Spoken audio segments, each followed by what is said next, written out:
Šalia manęs sėdi kelionių agentūros Travel Planet kelionių vadovas Liudas Dapkus. Tai Liudai, aš iškart eisiu prie reikalo. Papasakokite apie savo paskutinę kelionę. Kaip jūs praleidote šiuos naujosius metus?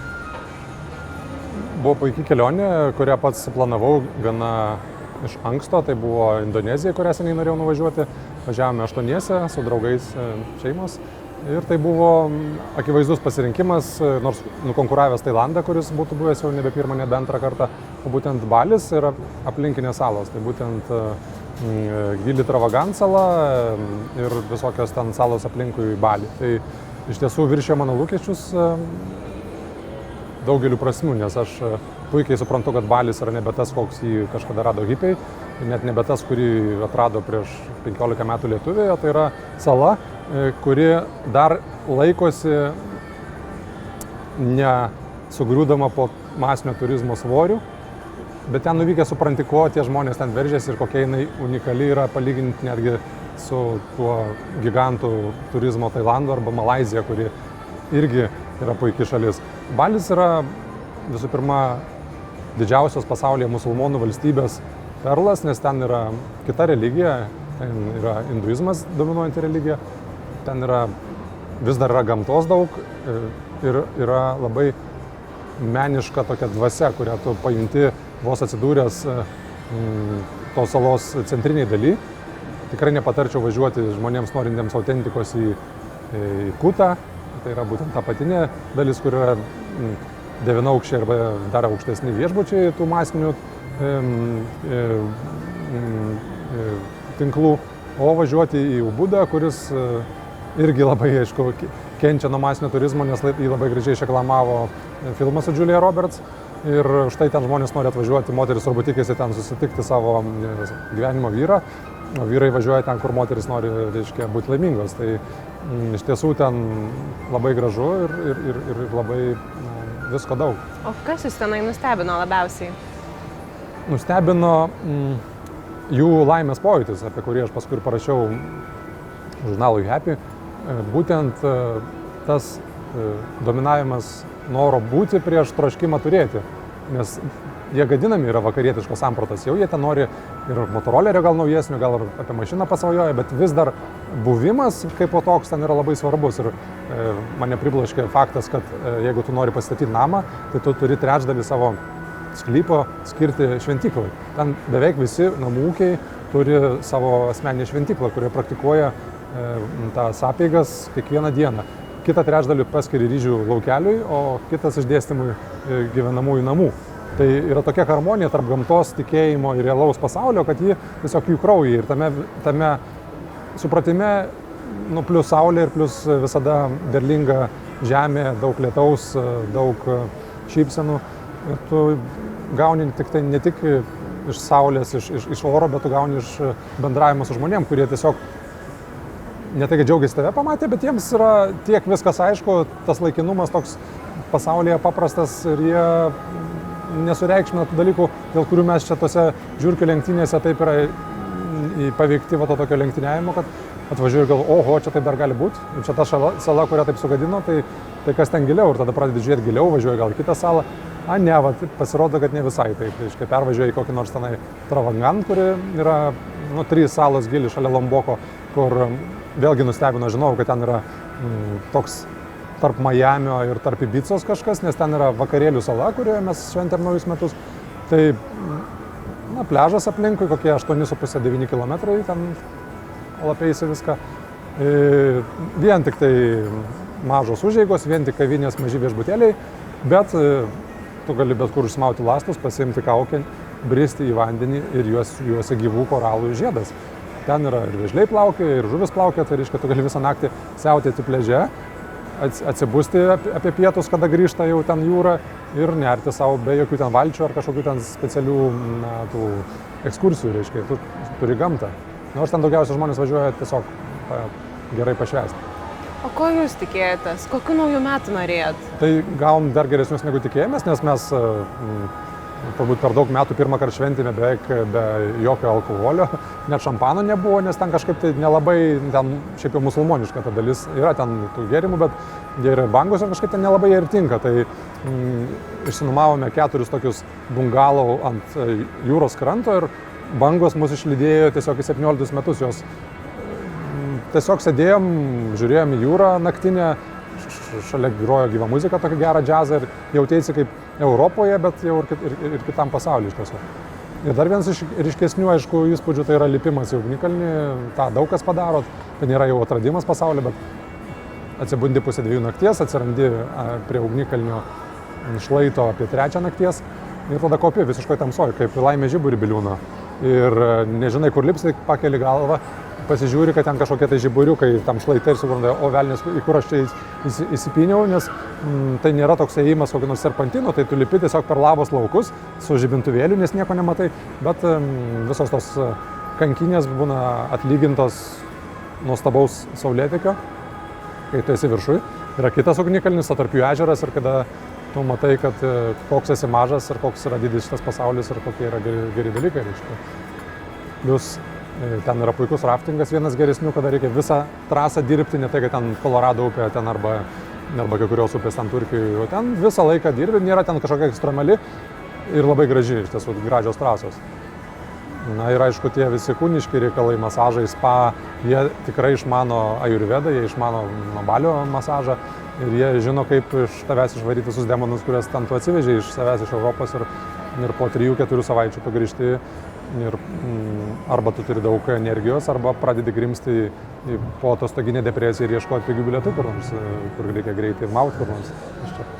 O tai ką, Liudai, jums reiškia kelionės? Tai yra kažkokia, nežinau, atsipalaidavimo būdas, tai yra būdas atrasti kažkokių naujų nuotykių. Ką jums reiškia apskritai kelionės? Nu, tai yra pasaulio ragavimas, nes ir užkratas, kuris po oda sėdi, kai gauni jį, tai aš nesu iš tų, kuriems reikia nuolatinio dirginimo, kad primintų, kad gyvas, nes dalis žmonių taip pajunta, kad jie sėdi kokone, kad jie pradeda važiuoti į kalnus, čiuožti kuo statesniem trasom, kartais rizikuoti, kas yra puiku iš tikrųjų, arba šokinėti iš lėktuvo su slidėm, arba su parašiutu, arba base jumpingą.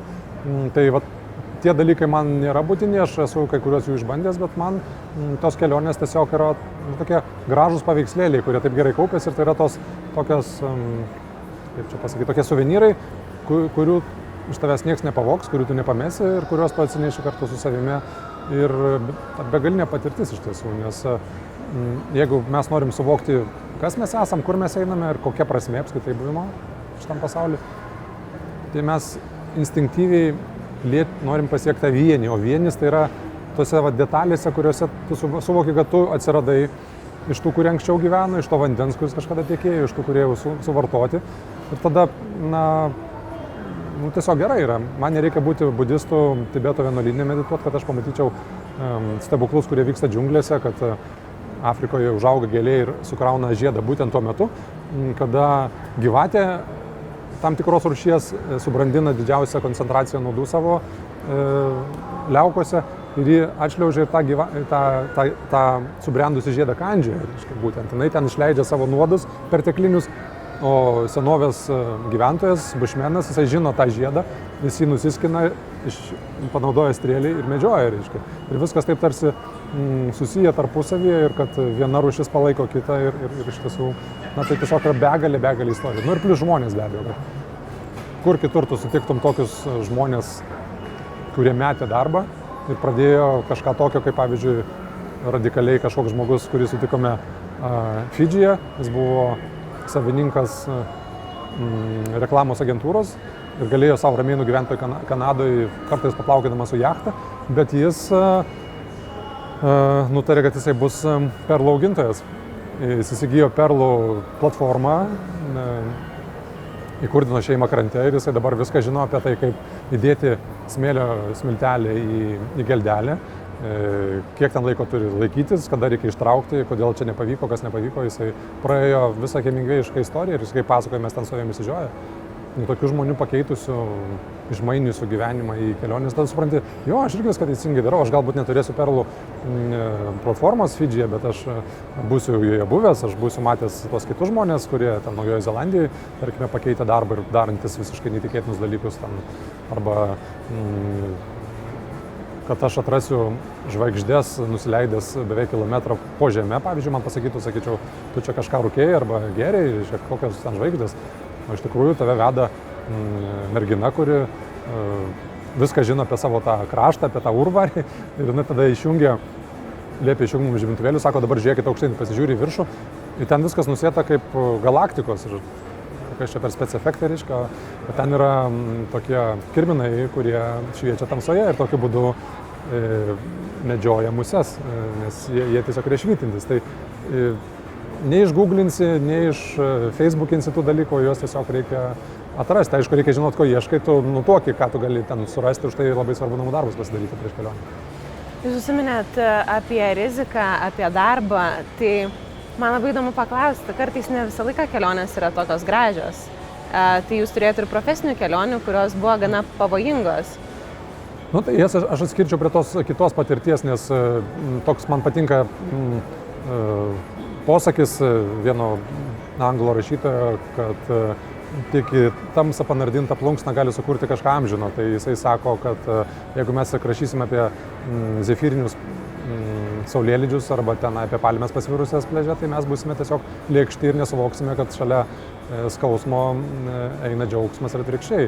Tai yra šalis, kurios kenčia karus, kurioms visai ne tie rūpi dalykai, bet tiek Čečėnija, tiek Afganistanas ar Libanas per karą, tiek kai kurios Izraelio dalis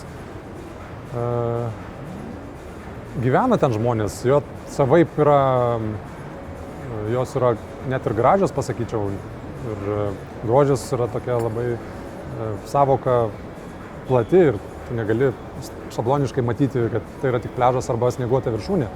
Nu, kas įdomiausia, kad tose šalyse žmonės laimę jaučia visai kitaip negu išvarginti tos buržuazijos blizgesio gyventojai, kurie nebenori būti darbininkais, nebenori statyti, jie nori tiesiog nerimauti dėl to, kas bus. O kai aplink tave gyvybės mirties klausimas, kai galbūt tu neturėsi ką duoti vaikams pavalgyti arba net ir vandens elementariai pradeda trūkti, tai bet koks susitikimas su žmogum, kuris atvyko iš kažkur toli, tai yra laimė. Ir būtent tas laiko pajutimas, kad yra ne laukimas kažko, nes rytojus gali neteiti, arba ne mąstymas apie praeitį, kuri jau viskas į stalčius padėta, užlakuota. O dabartis, mes dabar sėdim, geriam arbatą, šnekamės apie tai, kas mums įdomu ir kad randi tų temų su žmonėmis. Arba geriausia yra, kad tu susitinki žmonės visai kitam gale ir palatai.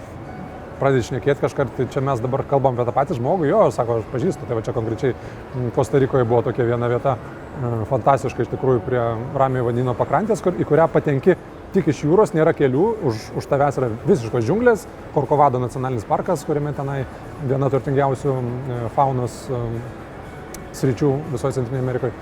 Ir žmonės per dieną kažką veikia, kas į džiunglės, kas ten banginių žiūrėti, kas ten nardyti, kas tiesiog knygą skaito hamakę, paskui visi, kadangi nėra kur eiti, nes ten yra tik tai tas viešbutukas, tada susėda visi už didelio stalo kaip kokia šeima ir visi dalyjasi prisiminimais, patirtimis ir yra visiškai internacionalinė tokia košė, reiškia.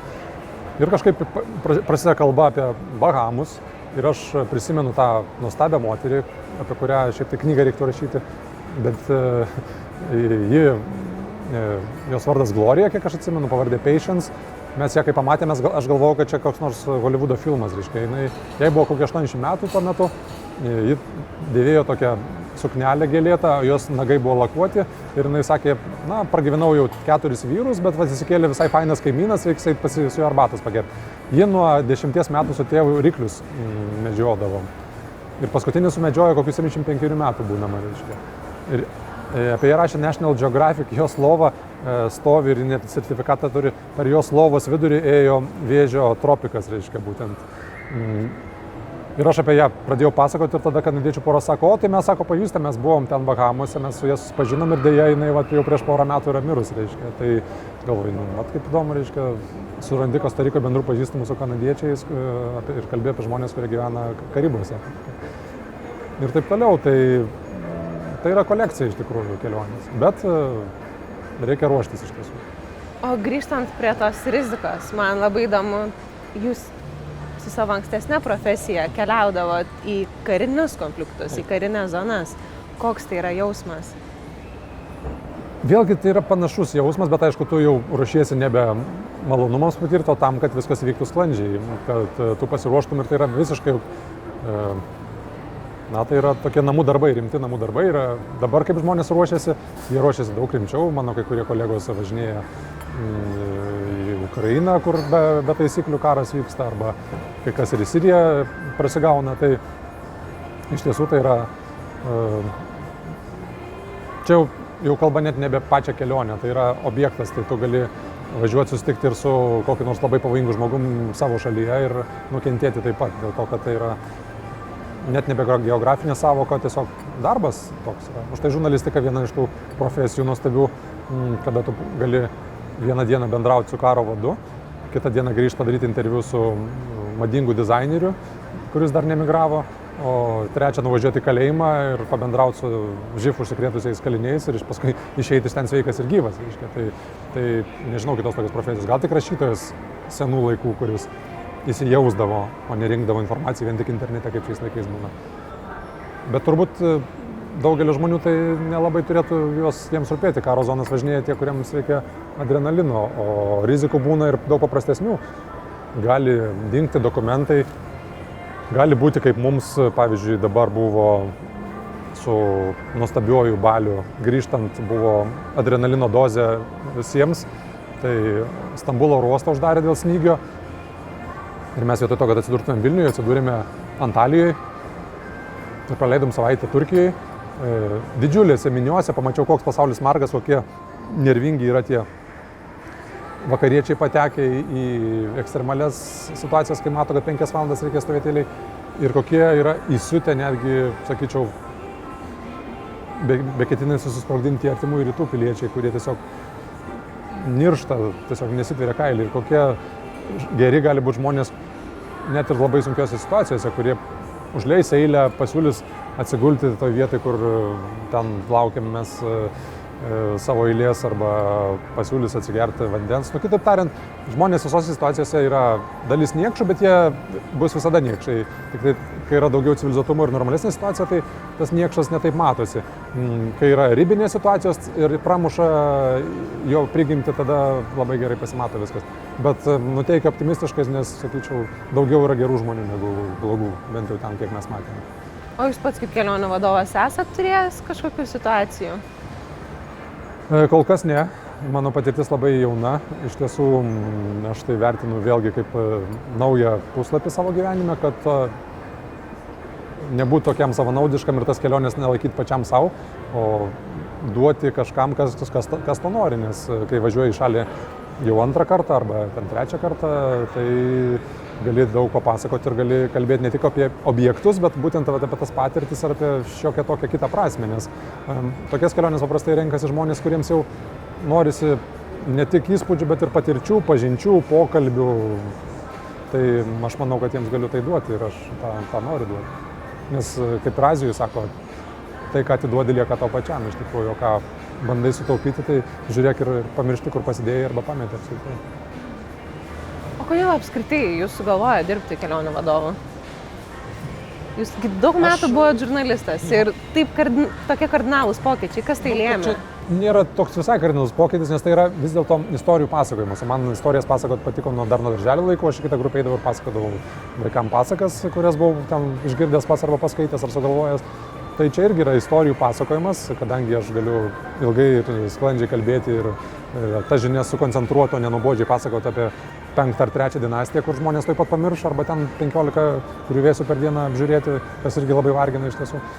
Tai ir plus aš jaučiau, kad yra išsiveržimas į kitą erdvę, kada mane vis dirgindavo, kad žmonės pusę metų išvažiuoja gyventi Kanarus, kažkas tenai Afrikoje įsikūręs, kažkas Balyje gyvena.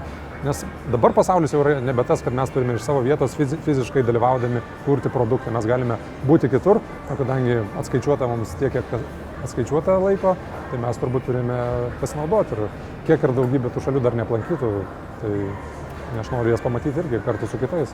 Tai labai akivaizdus pasirinkimas. O kalbant apie tas šalis, kurias dar norit pamatyti, tai kokie yra jūsų artimiausi tikslai? Na, artimiausia yra konkretus, aiškus tikslai. Aš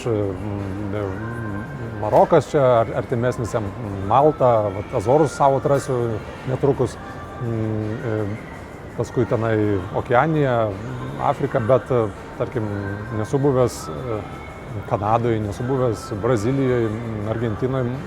Mane truputį baugina tie tokie dideli kąsniai, kurių negali suvartoti iš karto. Aš buvau Australijai, bet ten reikia važiuoti dar kokius 5 kartus, kad tu ją suvoktum. Kas kita yra tokia Zelandija, kurią atskrendi, išnuomoji automobilį, tarkime, pietinėje saloje, turi jau maršrutą susidėliojęs ir matai, kad tu per tas 14 dienų puikiai apvažiuosi aplinkui ir atiduosi mašiną iš kitos pusės atvažiavęs. Tai čia vat yra suvokiama, o ką Brazilija, tai nuo ko čia dabar? Nu, vieni važiuoja tik tai su kaitais plaukioti, kiti važiuoja ten praplaukti Amazonę ten prieš srovę, kiti Rio žaidynės važiuoja. Tai vat, pavyzdžiui, kita tokia valstybė, tai Jungtinės valstijos, kuria irgi dalimis, tai ten teko važiuoti ir darbo reikalais daug kartų ir kaip turistų. Tai aišku, kaip turistas tai vis tai kažkaip išpuola Florida, nes tai yra vartai į Centrinę ir Pietų Ameriką, arba vakarinė pakrantė, kuri yra tikrai lobių skrynia ir važiuokit visi tikrai į Ameriką, nes tai yra bevizis režimas, nuostabus platus geri keliai, nebrangi nuoma. Aišku, doleris dėja vėl pabrangęs ir dabar mums nebėra taip pigu keliauti kaip prieš 6 metų, bet vis tiek visiškai padaromas maršrutas yra per 3 savaitės, net ir su mažametė dukra važiavome, tai atskridus į Los Andželą, paskui perskristi į San Diegą, ten paimti automobilį ir važiuoti per tos gražiosius parkus. Zionas, Braisas, aukštyn Moabas, Arkų parkas, tenai Capitol Reef, tada kilti dar aukštyn ir galų gali atsidurti nuostabiam Yellowstone, kuriame ten galima praleisti savaitę arba 3 dienas, kiek kas turi laiko. Tada vėl žemyn, Salt Lake City ir Salt Lake City paskristi į San Diegą, vieną gražiausių Amerikos miestų, ten pabūt keletą dienų, pervažiuoti į Los Andželą, dar nueiti į Universal Studios ir parskristi į Europą. 3 savaitės visiškai nesunkiai padaroma. Nu, sunkiai, nes daug vairuoti reikia, bet ne tai, kad ten į dieną po 1000 km. Aš žinau, ekstremalų, kur į Kroatiją per vieną dieną nuvažiuoja iš Lietuvos. Tai čia, o vaizdai tokie, kokie iš tiesų, galvoju, kaip čia taip tikrai čia taip gali būti, nes vienose parkuose važiuoja, galvoju, kad čia užmiršo susirinkti dekoracijas ir Hollywoodas ir reiškia, tokio raudonumo kalnai, tokio žalumo pušis ir tokio mėlynumo dangus. Fotografo rojus iš tiesų ten. Tai, plus ekstremai visokie canyoneering, vėlgi raftingas, base jumpas, kam reikia. Yosemite parkas, pavyzdžiui, irgi šalia San Francisco. Tai viena įstabiausių vietų, šiaip apie kurią man, nežinau, čia ne visi žino, kad ta vieta yra paminklas technologijams ir žmogaus kūnui. Ta prasme, kad yra tas El Capitano ir dar kitas tenai toksai nukirsta tokia ola, į kurią, kai pradėjo hipiai laipioti kažkur ten 54 metais, tai į tą pačią baisiausią, sunkiausią uolą buvo ekspedicija ir žmonės lipo, man atrodo, ar ne 4 mėnesius. Įsivaizduojate, kalė pistonus, ten paskui jie grįždavo, atsigerdavo, parūkydavo, ten pagerdavo, vienu žodžiu viskas buvo taip jau dorsų stiliui. Tai dabar jau yra 4 karta tų lipėjų į tuos kalnus. Žmonės su free climbingu, kas yra free climbingas, tai reiškia žmogus be jokių virvių, tiesiog susitepa rankas, jisai užlipa per vieną dieną į tą aukščiausią, nulipa ir dar į kitą užlipa. Be jokios, reiškia, apsaugos. Tai dabar pastaruoju metu jie pradėjo tokius dėti už nugaros parašiutus. Užlipa ir tada šoka žemyn, kad nereikia. O jokingiausia, kad juos ten gaudo parko rangeriai ir sulaiko už nelegalų nušokimą. Lipt galima, šok negalima. Bet kaip pasikeitė technologijos ir kaip pasikeitė žmogaus kūnas, kada, reiškia, mes evoliucija teorija teisinga, Darvinas neklydo, reiškia, žmonės vystosi. Iš tiesų. Liudai, kalbant apskritai apie keliones, jūs kalbat apie pramogas, apie gamtos grožį, apie dvasios turtingumą, kad praturtina kelionės. Ko reikia, kad kelionė būtų gera jums? Tai vat, kaip mums prieš padedant pokalbį minėjau, yra klasika, tai būtent renkantis kelionę gerai būtų, aišku, tokių šalių nėra daug, bet kad ten būtų šiek tiek istorijos, daug geros gamtos kitokios negu aplink tave, kad tu pajustum pasikeitimą. Ir labai svarbu vis dėlto mūsų kulinarinis pojūtis, kad ten būtų maistas, bent jau padorus ir egzotiškas, kam patinka aštriau, kam mažiau. Tai į 10-uką kala šią prasme Pietryčių Azijos kelios valstybės. Tai Tailandas, kuris turi griuvėsius, turi gamtą, turi kulinariją, tas pats Balis, Šri Lanka, ideali šalis šitam dalykui ir pakankamai suvartojama, sakysim, tai per 2 savaitės, jeigu nebijai pasėdėti šiek tiek jų specifiniam transporte. Iš Centrinės Amerikos šalių tai Gvatemala, bet su išlygomis, nes jį turi tam tikrų specifinių niuansų, kad žmonės šiek tiek žiūrima kaip į donorus, kad ten atvažiavai, tai čia mokėk brangiau už viską. Meksikos Jukatano pusiasalis. Na ir Europa, kaip nebūtų keista, turi tokių irgi vietų, kur viską randi. Tarkim, Madeira, kuri pasiekiama net ir pradedančiam keliautojui, kuri vėlgi nustebino savo neįtikėtinai kitokių peizažų, kitokių maudymosi būdų, tokių truputį klaustrofobinių pojūčių, kad negali, būdamas saloj, pliažų pasivaikščioti, nes pliažų kaip ir tokių nėra. Ir puikiai jūros virtuvė, reiškia, būtent, kad tai, ką pagauna, tą ir daro. Bet žinoma, reikia labai tiksliai žinot, ko tu nori, o ne įsivelti į tą labai pavojingą žaidimą, apliek visus objektus. Nes tai yra akligatvis, kuris pats bus nelaimingas ir tie, kuriuos įvelsi į tą, tikrai aš iš pradžių darydavau tokias klaidas ir sustok, pajusk aplinką, įsiklausyk į garsus, pabūk su savimi ir tikrai, ar tu 3 piramidės pamatėjai, ar vieną, jokio skirtumo, nes paskui vienodas darosi iš tiesų. Tai ir nėra blogų ir turistinių šalių, yra tiesiog tavo nepasirengimas arba per dideli lūkesčiai. Net ir Egiptas arba ta pati Turkija, kuri daugeliu lietuvių pažįstama, turi savo paslapčių, turi savo regionų, nenutirptų teritorijų, tiesiog reikia namų darbus pasidaryti. Kapadokija keisčiausias regionas, gal net panašus į tas kanjonų šalis, Arizonai ir Jutai, arba tenai Nilo aukštupis, kuriame ten, aišku, nieko ten nebetrasi, jau seniai viskas atrasta, bet vis tiek tai yra ne Hurgada, ne Šarm el Šeichas. Bet yra ir nusivylimų, pavyzdžiui, viena iš labiausiai nemėgstamų mano šalių, tai Maldyvai buvo, kur aš tiesiog stabtelėjom ten dėl to, kad pakeliui į Šri Lanką buvo, bet reikia pažiūrėti, kur jau čia tie visi naujieji rusai ir lietuviai mėgsta apsilankyti, yra visiškai pervertinta ir perbrangyta šalis. Jeigu patinka nardyti, tai gal tu geriau susikaupk ir nuvažiuok į Galapagus arba į tos pačius Bahamus arba Papua Naująją Gvinėją, bet mokėti už viešbutį $1,500 per naktį, tai vien dėl to, kad ten ant polių jisai stovi kažkur, tai ne. Yra ir pigesnių, aišku, viešbučių, bet šiaip tai. Na ir aišku, Dubajus lietuvių mėgstamas. Man jisai patinka savaip, bet tai yra toks žmogaus iššūkis gamtai, nes tai yra vieta, kurioje neturėtų žmonės teoriškai gyventi ir šitaip švaistyti energijos, nes aš negaliu pakęsti tokio dalyko, kai aušinamas oras, pavyzdžiui, mes va čia sėdėtumėm, dabar laukas plus 45 ir pučia kondicionieriai į tave šaltą orą. Nu, čia tipo laukėsi. Ir ten surankėta iš visko po truputį, ten iš Sidnėjaus nuvokta tenai ta marina centrinė, iš Cape Tauno tenai, ten tokie kioskeliai, tiesiog labai norisi, kad būtų, jie myli tą miestą ir daro viską, bet ten tiesiog smėlynai yra. Bet yra Emiratuose daugybė kitų labai įdomių vietų, tai nereiškia, kad, aišku, pakilai tą Burj Al Khalifą, pasižiūrėjai į viršų, labai viskas gerai, bet išvažiuok, pasižiūrėk kitos kalnus Hadžaro, nuvažiuok į Abu Dabį, ten yra autentikos. Jūsų paminėjote iš tikrųjų, kad reikia mėgautis, kad reikia nesusikoncentruoti į kuo daugiau objektų apžiūrėjimą. O kokie būtų dar keli patarimai, kaip kelionių vadovo kvepia kelionėms skaitytojams?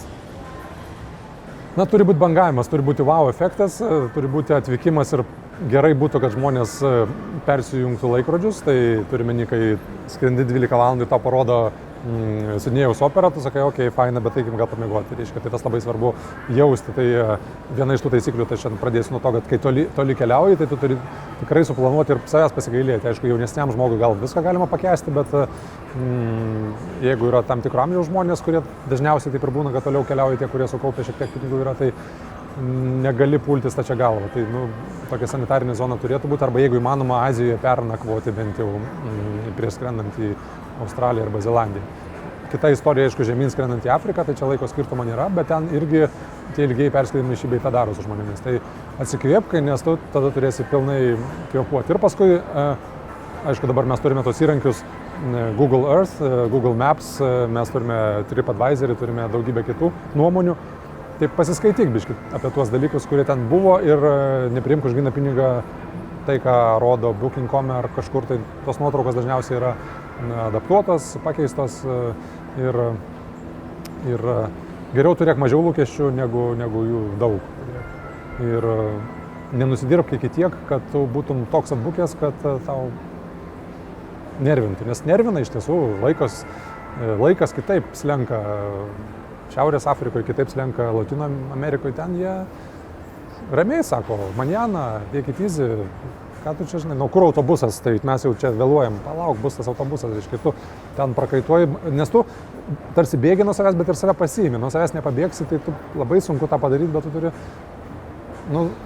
čia lengva pasakyti ir sunku padaryti, tu negali uždaryti durų, tu save perkeli su savo stresais ir Karibose tai 3 dieną pradeda ten košmarai sapnuotis, kažkokie darbai, kažkokie demonai lysti iš galvos, reiškia, paskui pradeda atsipalaiduoti. Didžiausia klaida, ką padaro žmonės, tai išlėkia į kokius Karibus ten 1,5 savaitės, 10 dienų, nes jie negali, nes įmonė, darbuotojai, čia ūkis, čia kažkas gėlė, žuvytės, reiškia. Tai tada geriau net nepradėti, dėl to, kad pradeda atostogauti kūnas į 3 savaitę, o tu jau čia būni jau pakeliui namo arba grįžęs. Tai gal geriau jau sutaupyti tas 3 savaitės ir vieną kažkada čia arčiau pabūti, nes visi mes, kurie dirbame tose darbuose, turime, kaip visi europiečiai, 4 savaitės. Tai gudrauk negudravęs, vieną kažkada su vaikais, vieną ten kažką, bet ilgesnę vieną turėti ir geriausiai, nežinau, man atrodo, daug metų tą darydam, tai vasario mėnuo. Kai pavasario dar čia nėra, bet taip ilgai yra tamsu, kad tau reikia kažkokio tai vitaminų dozės, adrenalino ir daug vietų pasaulyje būtent yra puikių, būtent vasarį. Yra tikrai, aišku, prieš tai reikia pasižiūrėti, kad tu nuvažiavęs neprasidėtum belyjant, kas irgi sugadint labai. Tai apibendrinant, tai yra tiesiog namų darbai. Aišku, ne visi turi tą pomėgį, ne visi moka angliškai, ne visi nori žiūrėti į tuos dalykus, jie nori gatavo, už tai gatavo paruošto dalyko, tai tam yra kelionių agentūros, kurios praėjusios žino ir tai yra ta pridėtinė vertė ir aš girdžiu tokius balsus skeptikų, tai jūs čia tarpininkai, jūs čia užsidedat kainas, mes čia patys viską galim pasidaryti. Jo, žinoma, kad galite pasidaryti, galite ir dantį išsitraukti, jeigu labai esat patyrę, arba ten pasikeisti kardaną, ten kaip, čia tarybiniais laikais visi viską mokėjo vyrai padaryti ir iš tiesų viskas buvo taip ant seilių padaryta. Tai jeigu žmonės paskyrė savo gyvenimą, jeigu jie pakeitė darbus, jeigu jie išmano, jeigu myli tą profesiją, tai nebereikalo, jie turbūt išsimoka algas tik tam, kad tau duotų kas yra geriausia, nes jeigu jie tik tave nori apgauti, užsimesti kainos, kaip sako gudrus lietuviai, tai jie greitai bankrutuotų paprasčiausiai. Už tai su ta pačia Travel Planet žmonės važiuoja, grįžta, rekomenduoja ir sako, šito mes nebūtumėm pamatę, mes tikrai nebūtumėm žinoję tos kavinės arba tos vietos, kur nufotografuoti, nes aš nežinau, aš nuoširdus už mane, man negaila, aš jiems atiduodu, kas yra geriausia ir aš parodysiu tas vietas būtent ir visi kelionių vadovai atėjo tam, kad dalintųsi, nes tai yra gera iš tikrųjų, kai tu matai besidžiaugiančius žmonės, kurie grįžta ir sako, varysim dar kažkur, kur jūs čia darot kažką, tai tokio, tai yra toksai bendraminčių klubas žmonių, kurie nori dalintis tom vertybėm, kurios tau svarbios iš tikrųjų yra. Pabaigai aš paklausiu savo tradicinio klausimo, kuo jums liūdai kvepia kelionės? Kvepia tai daug, iš tikrųjų, žinot, bet aš manau, kad nepralenkiamas kvapas tai yra cinamono, kuris labai yra stiprus, auga Šrilankoje ir jeigu tu įsimeti į lagaminą, tai paskui visas lagaminas kvepia. Ir paskui tie visokie aliejai, kuriuos atimi ir prisipirki kaip kvailas, žiūrėjęs į kokį nors spa, ir parsiveži, atsidarai buteliuką ir tave ten tos spalvos išsiveržia, kvapai ir net gali džiunglės girdėti iš tiesų, nes tai koks nors masažas darytas ne kokioj kamaraitėje, o džiunglių namelėje su užuolaidomis ir tu tiesiog girdi. Tai yra iš tiesų įvairių kvapų, yra įvairių garsų, dar kaip jums girdisi atostogas, iš tikrųjų reiktų pasakyti. Tai yra garsai, kaip driežai prieš naktį šnekasi tenai terasoje, arba kaip pingvinai asiliniai bliauna prie Cape Towno, kaip asilai iš tikrųjų. Arba pats stipriausias turbūt kvapas, kurį gali įsiteikti savo. Man atrodo, kad mūsų smegenyse yra tam tikrų cheminių elementų, kuriuos galima pakankamai gerai medituojant ir užuosti paskui. Tai yra tas kvapas, kurį aš manau užuosdavo visokie žmonės, tokie kaip Vaskas de Gama arba Kolumbas, kai stovi ant kokio nors žemyno pabaigos ir žiūri ten, kur jau nieko nėra, ten Antarktida kokia nors. Ir tas vėjas sumišęs su pakrantės gėlių kvapu ir druska, jis tokį kažkokį tai duoda, kad liptum net jeigu tu sergi jūros liga į laivą ir plauktum ten ir žiūrėtum kažkur tai, nes tas rutulys tiesiog tolybėmis labai tave masina ir kviečia. Tai kvepia druska iš tiesų irgi. Tai ką, ačiū Liudai Jums už pokalbį. Tikiuosi, įkvėpiau kelionėms dar stipresnį norą.